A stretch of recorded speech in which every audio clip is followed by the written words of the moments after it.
Hey there, welcome back to X-Space Bali. Selamat datang semua di X-Space. Ini merupakan pelajaran ke-6 level 4. Oke, jadi semoga masih semangat, masih ingat dengan mimpi-mimpinya menggunakan bahasa Inggris untuk kerja misalnya, atau untuk kuliah. Selalu ingatkan mimpi kalian pada diri kalian biar selalu semangat. Karena belajar bahasa asing tidak mudah, oke, pasti akan susah untuk kebanyakan orang. Jadi harus ingatkan diri kalian apa tujuan kalian belajar bahasa Inggris. Biar tetap semangat, oke?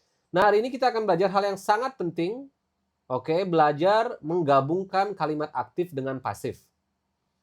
Sebelum kalian bisa menggabungkan kalimat aktif dengan pasif, minimal kalian harus sudah bisa mengubah kalimat aktif yang kalian buat menjadi kalimat pasif. Oke? Dan juga sebaliknya, mengubah kalimat pasif misalnya yang ada dan langsung bisa membuat kalimat aktifnya. Nah, sekarang kita akan belajar cara mengubah ini, oke, bersama-sama untuk semua zona waktu, present, past, dan future. Oke, jadi kalian harus bisa melakukan ini. Kalau belum, balik dulu ke pelajaran sebelumnya. Kalau sudah, kita coba bareng-bareng belajar lagi di sini, oke? Di keluarga present, tentu kalau aktif kita menggunakan present tense. Pelajaran level 1. Kalau pasifnya ya kita menggunakan present pasif ya. Putri eats rice every day.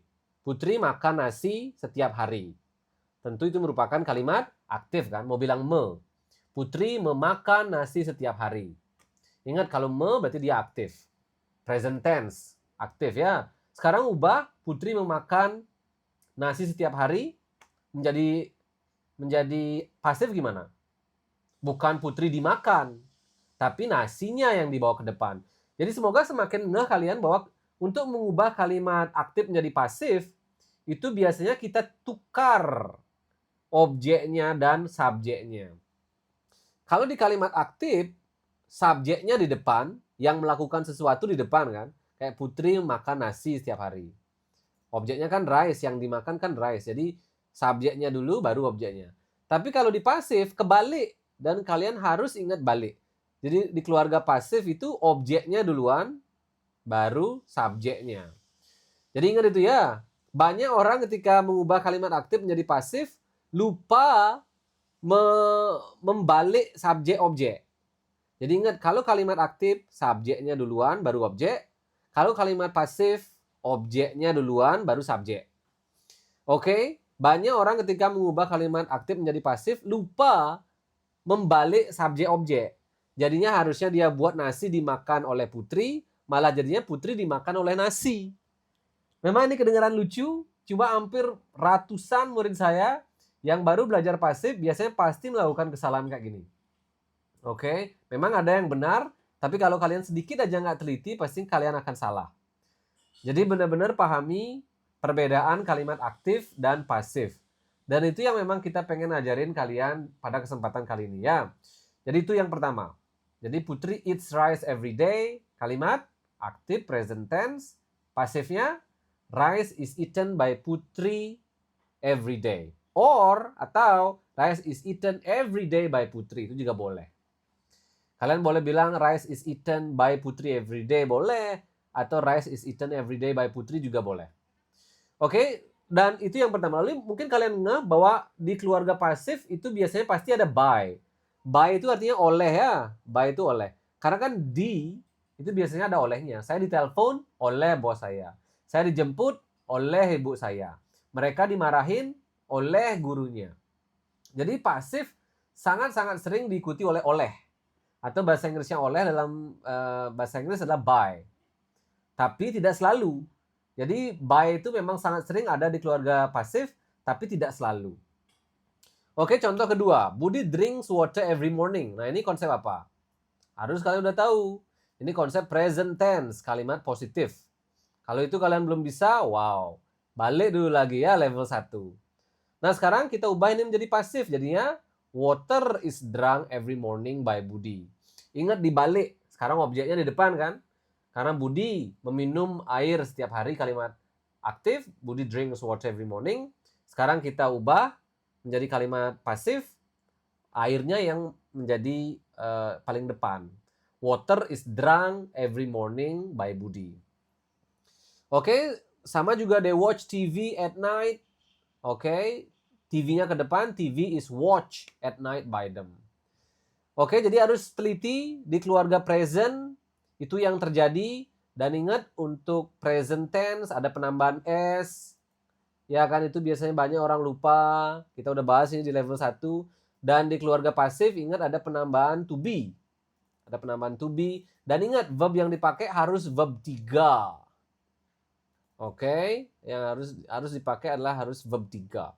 Kalau kalian pakai verb 2 atau verb 1 buat pasif, pasti salah. Ya, karena tidak sesuai aturan. Itu untuk present. Sekarang untuk past, logikanya sama. Oke, cuma yang digunakan kata kerjanya berbeda. Misalnya ini Putri ate rice yesterday. Kalimat aktifnya Putri makan nasi kemarin. Itu kalimat past tense ya. Dan ingat cara bacanya ini. Tulisannya AT, cara bacanya ate. Ate. Ingat gimana cara pengucapan. Ingat catat gimana cara bacanya ya. Biar kalian tidak salah baca. Putri ate rice yesterday. Oke, Putri ate rice yesterday. Itu merupakan kalimat past tense. Sekarang kalau kita ubah itu menjadi kalimat pasif, jadinya lah rice was eaten yesterday by Putri. Oke, di sini kita tentu menggunakan to be masa lampau. Itu yang kalian harus pahami. To be yang kita pakai adalah to be masa lampau. Jadi kita nggak menggunakan is MR, tapi kita menggunakan was atau were. Jadi pahami itu ya. Ingat di past pasif kita menggunakan past to be. Oke. Lalu contoh terakhir, he watched TV last night. Ini kalimat apa? Kalimat past tense positif. Ya kan? He watched TV last night. Kalau kita ubah ini menjadi kalimat pasif, jadinya TV was watched by him last night atau TV was watched last night by him. Keduanya oke. Oke, ini kalimat past tense positif, ini kalimat past pasif positif. Benar-benar pahami perbedaannya. Tentu perbedaannya adalah pada subjek objek yang kebalik dan juga beda aturan. Kalau di aktif dia menggunakan verb 2, kalau di pasif dia menggunakan verb 3. By the way, spellingnya emang sama. Karena kita udah pernah bahas ini kan. Namanya apa ini? Ada yang ingat? Regular verb. Ingat kalau verb yang berakhiran ed itu bentuk verb 2 dan verb 3-nya sama. Oke, jadi sebenarnya gampang buat kalian. Ini good news. Karena untuk berakhiran ed, verb 2 dan verb 3-nya sama. Jadi kalian tinggal hafalin satu aja, udah tahu yang lagi satu. Karena sama dia. Oke, dan 90% verb di bahasa Inggris itu kayak gini. Semuanya berakhiran ed. Jadi kalian langsung tahu verb 3-nya dengan hanya menghafal verb 2. Itu ya untuk past. Dan sekarang ke future. Nah, jadi future juga sama. She will eat rice tomorrow. Jadinya rice will be eaten tomorrow by her. They will buy food at the market. Food will be bought at the market by them. Lalu I will watch TV tonight. TV will be watched tonight by me. Stop dulu, jeda. Oke, ini nggak kelihatan ya. Jeda ya, jeda. Jangan lanjut dulu. Ini harus kalian benar-benar pahami dulu sebelum lanjut. Oke, belajar. Dan sekarang sebelum kalian lanjut ke pelajaran selanjutnya, harus sudah bisa mengubah kalimat aktif kalian menjadi pasif. Atau mengubah kalimat pasif yang kalian buat sebelumnya menjadi aktif. Oke, harus bisa. Belajar pelan-pelan. Karena ini akan modal penting sebelum kita move on nanti ke level 5, 6, 7, 8 sampai selanjutnya. Oke, jadi itu ya, semangat dan tentu belajar bercerita. Kalian juga bisa membuat kalimat-kalimat kalian sendiri sekarang. Oke, dan ya, English is spoken in many countries. Spoke, jadi bicara bahasa Inggrisnya speak. Oke, jadi kalau mau bilang digunakan di berbagai negara atau dibicarakan, tinggal menggunakan verb 3. Verb 3-nya speak adalah spoken. Verb 1-nya speak, verb 2-nya spoke, spoke, verb 3-nya spoken. English is spoken in many countries, rice is eaten in Indonesia, and coffee is drunk every morning, books are read, but comics are not read. Ya, ini semua kalimat kalian udah tahu kecuali spoken. Hafalkan.